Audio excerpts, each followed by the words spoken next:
5 में से एक महिला को लाइफ टाइम में कम से कम एक बार यूटीआई होगा। इनमें से तकरीबन 20% महिलाओं को एक और बार यूटीआई होगा और इस 20% में से तकरीबन 30% को एक और बार यूटीआई होगा। अब इस लास्ट ग्रुप में 80% महिलाओं को बार बार यूटीआई हो सकता है। पुरुषों की तुलना में महिलाओं में यूटीआई की विकसित होने की संभावना ज्यादा होती है, क्योंकि महिलाओं का मूत्र मार्ग यानी कि यूरेथ्रा छोटा होता है, जिससे बैक्टीरिया के लिए मूत्राशय यानी कि ब्लैडर तक जाना बेहद आसान होता है। नमस्कार, मैं हूं अनीता शर्मा और सेहत की पाठशाला में आपका स्वागत है। आज का पाठ यूटीआई पर।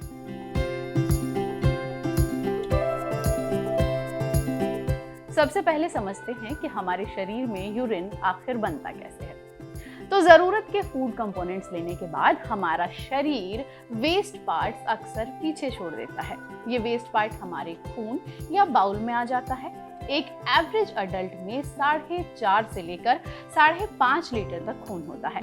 खून रेनल आर्टरी से किडनी तक पहुंचाया जाता है और एक सेहतमंद किडनी हर 1 मिनट में तकरीबन आधा कप खून को फिल्टर करती है और नसों से लगातार वेस्ट टॉक्सिन मटेरियल और अतिरिक्त पानी को निकालती रहती है।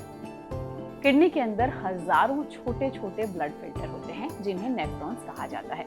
ये इतने छोटे होते हैं कि आप इन्हें नंगी आंखों से देख ही नहीं सकते। इन्हें सिर्फ हाई पावर माइक्रोस्कोप से ही देखा जा सकता है। हर नेफ्रॉन में बेहद छोटे छोटे फिल्टर होते हैं, जिन्हें ग्लोमेरुलस कहा जाता है, जो एक ट्यूबल से अटैच होते हैं। जब खून इन नेफ्रॉन्स में से पास होता है तो खून से वेस्ट प्रोडक्ट अलग निकलकर यूरेट्रस में चले जाते हैं। यूरेटर वो पतली ट्यूब्स हैं जो किडनी से वेस्ट को ब्लैडर तक पहुंचाती हैं और शरीर इसे यूरेथ्रा यानी मूत्र मार्ग या पेशाब की नली के जरिए बाहर निकाल देता है। अब ये तो बात हुई कि आपके शरीर में यूरिन बनता कैसे है। अब डॉक्टर से जानते हैं इससे जुड़ी एक कॉमन समस्या के बारे में, यानी कि यूटीआई के बारे में। ये क्या है, इसके लक्षण क्या हैं, इसके पीछे के कारण क्या है। यह होता क्यों है? जब कोई भी व्यक्ति पानी कम पिए, पेशाब को टाइम से ना जाए और साथ में जब महिलाएं गर्भावस्था में होती हैं, तब भी यह इन्फेक्शन काफ़ी कॉमन होता है।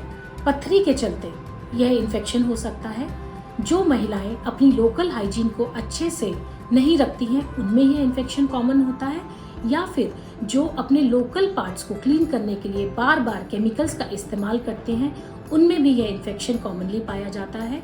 कुछ महिलाओं में शादी के बाद बार बार इंटरकोर्स करने के चलते यह हो जाता है, जिसे हम हनीमून सिस्टाइटिस भी कहते हैं। जब हमें जल्दी जल्दी यूरिन आए या फिर यूरिन करते समय जलन हो, पेन हो यानी दर्द हो, या फिर जब लगे कि जब हम वॉशरूम चले गए उसके बावजूद हमें लगे कि हमारा ब्लैडर अभी भी फुल है, तो हो सकता है हमें यूरिनरी ट्रैक्ट इन्फेक्शन हो।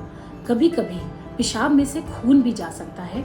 साथ ही बुखार, स्पेशली अगर वो जाड़ा देकर आए, या जी का मिचलाना हो, इन्हीं सब इन्फेक्शन के चलते तो यह सब कॉमनली पाया जाता है।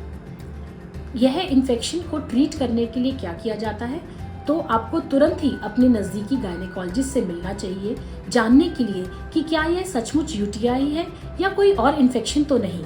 कभी कभी वजाइनल इन्फेक्शन और यूटीआई में कंफ्यूजन हो जाता है, इसलिए गायनेकोलॉजिस्ट से मिलना बहुत ज़रूरी होता है।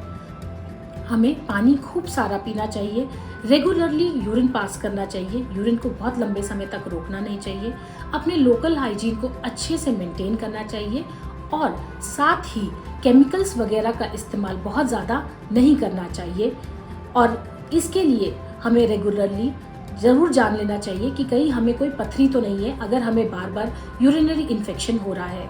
मेनोपॉज होने वाली लेडीज़ को भी यह इन्फेक्शन ड्राइनेस के चलते कभी कभी होता है, या डायबिटिक लेडीज़ को भी यह इन्फेक्शन होता है, तो इसलिए अपनी शुगर की जांच भी करवानी चाहिए और गायनेकोलॉजिस्ट से इसके बारे में ज़रूर डिस्कस करना चाहिए।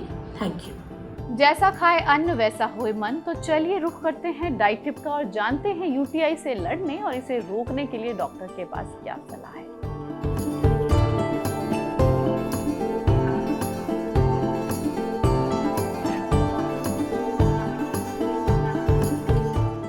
डाइट यूटीआई को प्रिवेंट कर सकती है या नहीं कर सकती, बहुत ज़्यादा कॉन्क्लूसिव स्टडीज़ नहीं है। पर अगर आपको यूटीआई एक बार हो जाता है तो आपको डेफिनेटली ध्यान रखना है कि आप खूब सारा फ्लूइड्स लें, और यूटीआई के बचाव के लिए भी taking lot of fluids is the only रामबाण। हाँ, जूस के फॉर्म में इसीलिए so that you go for frequent urination, that is very very important. But किसी भी जूस को शुगर लेडन ना कीजिए, because if you add sugar weight आपका बढ़ जाएगा। सो इंक्लूड लॉट ऑफ नारियल पानी, जौ का पानी जो आपने घर में बनाया हुआ है। जौ is a natural diuretic which will help you go to washroom more often. So include lot of fluids and includes the food that I have mentioned in my talk above to prevent UTI coming to you.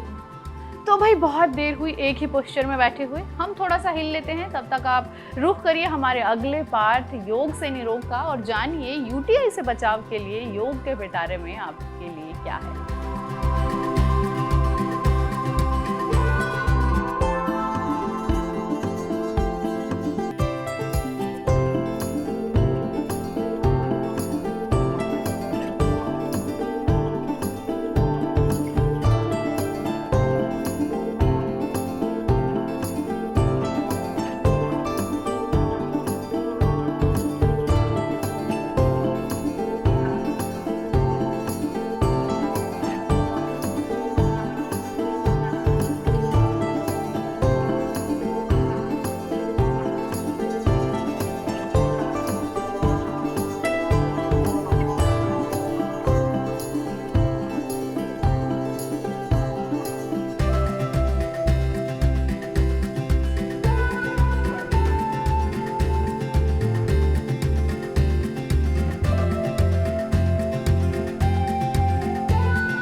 ज्ञान की गंगा बहुत हुई, अब रुख करते हैं थोड़ा सा सलाहबाजी की तरफ हमारे अगले पार्ट आज की हेल्थ टिप में।